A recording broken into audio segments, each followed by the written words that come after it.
नमस्कार, आप सभी का स्वागत है हमारे यूट्यूब चैनल में। तो आज हम भारत में जितनी भी पंचवर्षीय योजनाएं अभी तक लागू की गई हैं उनके बारे में जानेंगे और उसमें किस चीज़ की प्राथमिकता दी गई थी ये भी हम इस वीडियो में जानेंगे। सभी योजनाओं के बारे में अगर आपको जानकारी चाहिए तो हमारे साथ अंत तक इस वीडियो में जुड़े रहिएगा। तो शुरुआत करते हैं पहली योजना के साथ।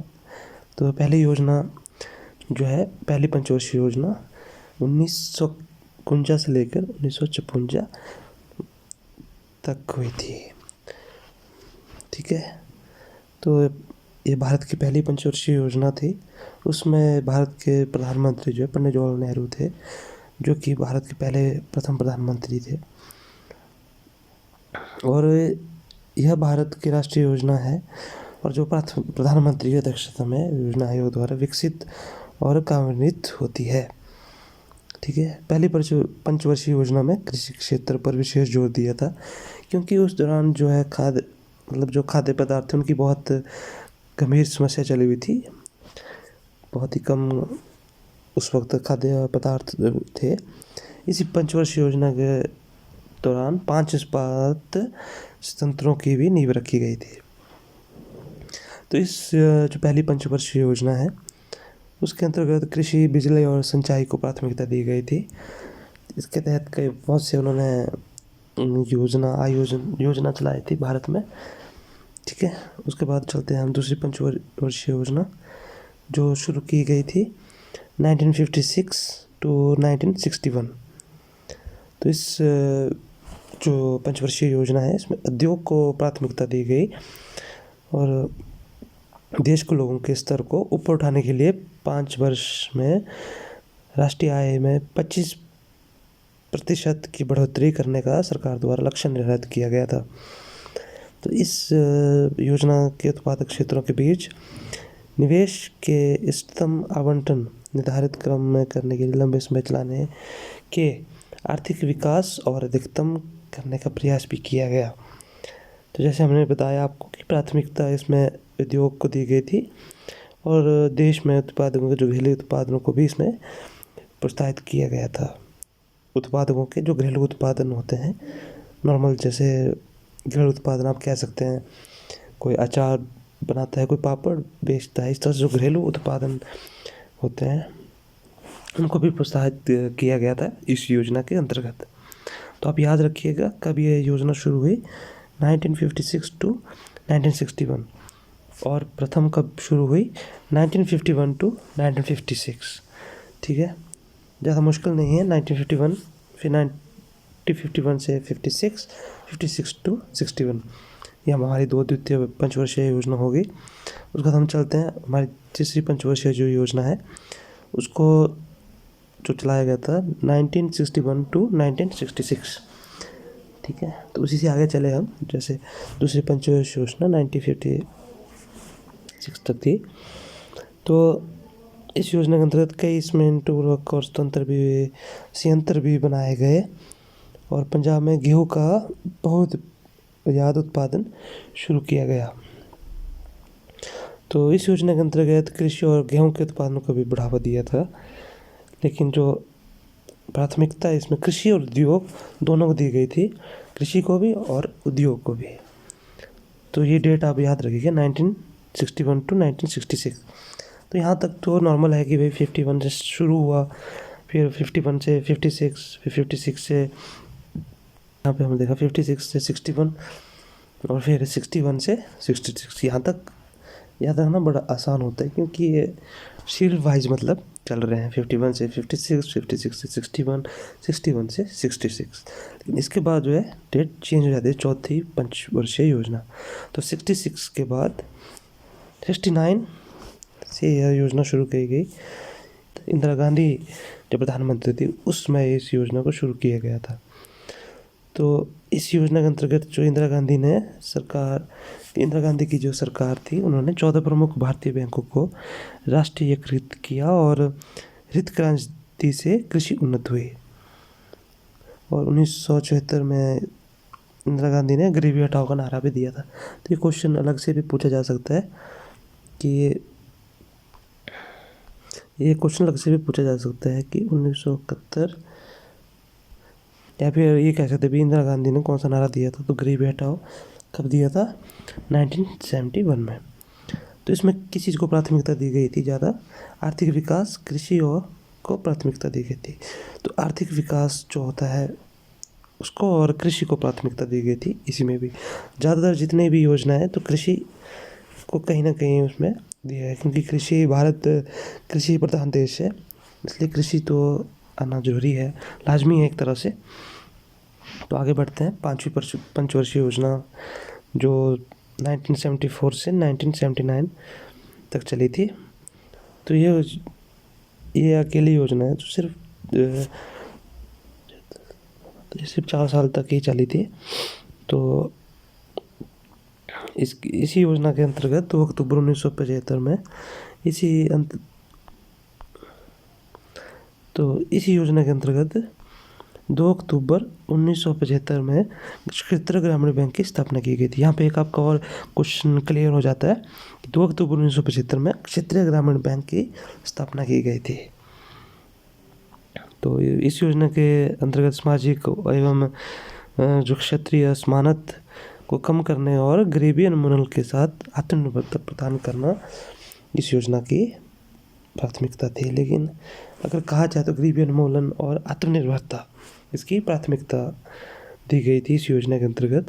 गरीबी उन्मूलन की गरीबी कम की जाए, किस तरह से गरीबी कम की जाए, और आत्मनिर्भरता जो लोग हैं आत्मनिर्भरता बनी रहे। तो छठी पंचवर्षीय योजना है 1980 से लेकर 1985 तक। तो इस योजना के अंतर्गत भी गरीबी को ख़त्म और रोज़गार को बढ़ाने, मतलब रोज़गार पाने के लिए बल दिया गया था। तो इस योजना के मुख्य उद्देश्य गरीबी का निवारण तथा आर्थिक विकास, आधुनिकीकरण एवं सामाजिक न्याय स्थापित करना था। तो इस योजना के अंतर्गत कृषि और उद्योग को प्राथमिकता दी गई, और फिर से कृषि और उद्योग को प्राथमिकता दी गई। और पहले इसमें भी कृषि को, तो पहली पंचवर्षीय योजना थी उसमें भी कृषि को प्राथमिकता दी गई थी। उसके बाद आगे हम बढ़ते हैं। तो हमारा आगे है हमारी 7वीं पंचवर्षीय योजना जो चली 1985 से 1990 तक। तो इस योजना को भारत देश में उत्पादन में बढ़ोतरी करना और रोजगार के अवसर पैदा करने के लिए शुरू की गई थी। तो 7वीं योजना समाजवाद को बड़े पैमाने पर ऊर्जा उत्पादन की दिशा में प्रयासरत था। भाई जो ऊर्जा उत्पादन की तरफ 7वीं पंचवर्षीय योजना में बहुत जोर दिया गया था। तो और खाद्य का भी इसमें बहुत जोर दिया गया था। जो खाद्य पदार्थ होते हैं उनको बढ़ाने का भी इसमें प्राथमिकता दी गई थी। तो जो 7वीं पंचवर्षीय योजना है इसके अंतर्गत 3 ऐसी योजनाएं शुरू की गई थी जो इन सभी चीज़ों को बढ़ावा देती हैं, जिसमें से पहली है इंदिरा गांधी आवास जो 85 से 86 तक चला था। उसके बाद इसी के अंदर 7वीं पंचवर्षीय योजना के अंदर ही फिर पंडित जवाहरलाल नेहरू के नाम पे जवाहर रोजगार योजना चली थी 1989, और उसी साल उन्हीं के ही नाम से, नेहरू जी के नाम से नेहरू रोजगार योजना 1989 को जो है योजना बनी थी। तो इस योजना के अंतर्गत ऊर्जा और खाद्य को प्राथमिकता दी गई थी। किसको दी गई थी? ऊर्जा और खाद्य की प्राथमिकता दी गई थी। तो आगे बढ़ते हैं हमारे 8वीं पंचवर्षीय योजना की तरफ। तो इसके अंतर्गत भारतीय अर्थव्यवस्था के जो तेजी से बढ़ते घाटे और विदेशी कर्जे को कम करने के लिए इस योजना को बनाया गया था।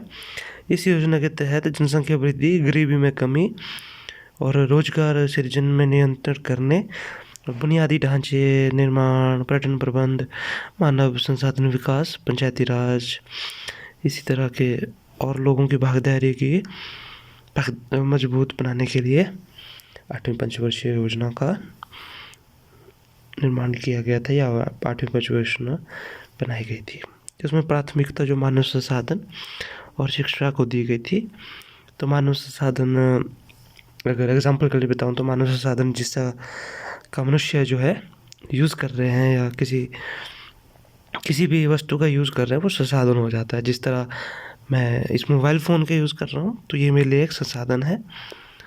इसी तरह अगर 1992 या 97 की बात की जाए तो उस वक्त मानव संसाधन जैसे खाद्य पदार्थ, कपड़ा, मकान, उनको भी मानव संसाधन में गिना जा सकता है। तो इसकी ऊर्जा, परिवहन, संचार तथा सिंचाई को भी मजबूत करना इस 8वीं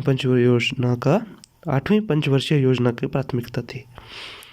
तो जैसे कि 1992 से लेकर 1997 तक ये 8वीं पंचवर्षीय चली, तो आपको याद रखना है।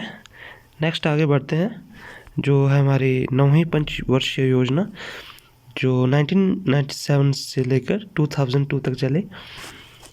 तो इस पंचवर्षीय योजना में मुख्य उद्देश्य सामाजिक न्याय तथा आर्थिक समृद्धि को प्राप्त करना। इस लक्ष्य को पाने के लिए रोजगार, आत्मनिर्भरता और क्षेत्र संतुलन जैसे क्षेत्रों पर बल दिया जाना इस 9वीं पंच योजना के अंतर्गत था।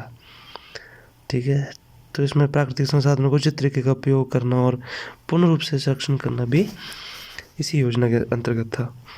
तो इसमें सामाजिक न्याय और प्राकृतिक संसाधनों को उचित तरीके का उपयोग करना और पूर्ण रूप से संरक्षण करना, इस चीज़ को प्राथमिकता दी गई 9वीं पंचवर्षीय योजना में। 9वीं पंचवर्षीय योजना कब शुरू हुई? 1997 से लेकर 2002 तक। ठीक है, किस चीज़ को इसमें प्राथमिकता दी गई थी? सामाजिक न्याय को इसमें प्राथमिकता दी गई थी और संसाधनों के उचित तरीके से उपयोग करने के भी इसमें प्राथमिकता दी गई थी। मतलब किस तरह से हम अपने संसाधनों का सही इस्तेमाल करें। देखा जाए तो अगर गाड़ी पे आप अगर पेट्रोल का हम इस्तेमाल करते हैं तो उसका किस तरह से सही उपयोग कर सकते हैं। जैसे अगर आप सिग्नल में या ट्रैफिक में कहीं फंसे हुए हैं तो अपने गाड़ी को आप वहाँ पे बंद रख कर सकते हैं, जिससे आपका पेट्रोल बच सकता है। इसी तरह के बहुत से उपयोग और उचित तरीके उसमें बताए गए थे। आगे बढ़ते हैं हमारे 10वीं पंचवर्षीय योजना की तरफ। तो 10वीं पंचवर्षीय योजना जो है 2002 से लेकर 2007 तक चली थी। तो इस योजना के में 5% अंकों से गरीबी अनुपात की कमी करके श्रम शक्ति के अलावा लाभकारी और उच्च गुणवत्ता वाले रोजगार उपलब्ध कराए गए थे। तो इसमें भी प्राथमिकता रोजगार और ऊर्जा को दी गई थी। 10वीं पंचवर्षीय योजना जो 2002 से लेकर 2007 में चली थी, उसमें प्राथमिकता रोजगार और ऊर्जा को दी गई थी। ठीक है, तो 11वीं पंचवर्षीय योजना जो शुरू हुई थी 2007 से लेकर 2012 तक, उसमें जो है मुख्य उद्देश्य तीव्रतम एवं समावेशी विकास था। ठीक है, इसमें कृषि में 4%, उद्योगों में 9 से 11% की प्रति वर्ष वृद्धि के लक्ष्य के प्राप्त करना था। जो ये अमाउंट दिया हुआ है यहाँ पे 71 करोड़ के आसपास, तो उसका जो 4% उद्योगों में और कुछ % इसका लक्ष्य प्राप्त करना था, प्रतिवर्ष प्राप्त करना था। लेकिन ग्रामीण क्षेत्र में प्राप्त करना था। ग्रामीण क्षेत्र में निर्धनता से नीचे रहने वालों को बिजली पहुंचाना भी इस 11वीं पंचवर्षीय योजना के अंतर्गत था। इसमें प्राथमिकता दी गई समावेशी विकास। समावेशी विकास का मतलब है कि समान विकास किया जाए हर जगह का। ठीक है, आगे बढ़ते हैं 12वीं पंचवर्षीय योजना के आगे 12वीं पंचवर्षीय योजना की तरफ। तो 12वीं पंचवर्षीय योजना 2012 से 2017 तक चली। इस योजना के अंतर्गत सालाना 10% और आर्थिक विकास दर हासिल करने का उद्देश्य रखा था। और इस योजना के अंतर्गत आर्थिक क्षेत्र में कृषि, उद्योग, ऊर्जा, परिवहन, संचार, विकास एवं शहरी विकास को शामिल किया गया था। तो सामाजिक क्षेत्र में स्वास्थ्य, शिक्षा, रोजगार, कौशल विकास, महिला अभिकरण, बाल अधिकार, इस तरह सामाजिक समावेश को शामिल किया गया था 12वीं पंचवर्षीय योजना में, जो कि कब शुरू हुई थी? 1 अप्रैल 1912 से लेकर 31 मार्च 1907 तक ये चली थी। तो आगे हमारे बढ़ते हैं, जो हमारे करंट योजना है 13वीं पंचवर्षीय योजना अभी 2022 तक चलेगी, नेक्स्ट ईयर तक अभी चल रही है। तो इस योजना के अंतर्गत संसाधनों, पुस्तकें, क्लासरूम, इस योजना के अंतर्गत संसाधनों, पुस्तकें, क्लासरूम आदि को दुरुस्त किया जाएगा और रेमेडियल क्लासेस के तहत अनुसूचित जाति, अनुसूचित जनजाति, अन्य पिछड़े वर्ग के कमज़ोर विद्यार्थियों को अलग से पढ़ाया जाएगा। मतलब जो अपनी फीस या पढ़ाई का खर्चा पूरा नहीं कर पाते तो उनको अलग तरह से पढ़ाया जाएगा। कई जगह फ्री में भी जैसे पढ़ाया गया है, जैसे असम जैसे जो इलाके हैं वहाँ पे कई जगह फ्री में भी लोगों को पढ़ाया जाता है, अभी भी पढ़ाया जाता है। तो राष्ट्रीय एवं राज्य स्तरीय पात्रता परीक्षा, सिविल सर्विस और अन्य प्रतियोगी परीक्षाओं की तैयारी करने वाले विद्यार्थियों को गाइडेंस दी जाएगी। तो ये 13वीं पंचवर्षीय योजना के अंतर्गत आता है। ये कब शुरू हुई थी? 2017 से लेकर अभी 2022 तक ये चली हुई है। तो ये थी हमारी जितनी भी पंचवर्षीय योजना अभी तक भारत में लागू की गई हैं उनके बारे में यह सारी जानकारी थी। तो अगर आपको इससे संबंधित कोई भी डाउट अगर आपके माइंड में आता है तो आप प्लीज़ हमें कमेंट बॉक्स में कमेंट कर सकते हैं। और इसी तरह की वीडियो को देखने के लिए हमारे इस YouTube चैनल को सब्सक्राइब करें। और अगर वीडियो आपको अच्छी लगी है तो लाइक और शेयर भी ज़रूर करें। Thanks for watching.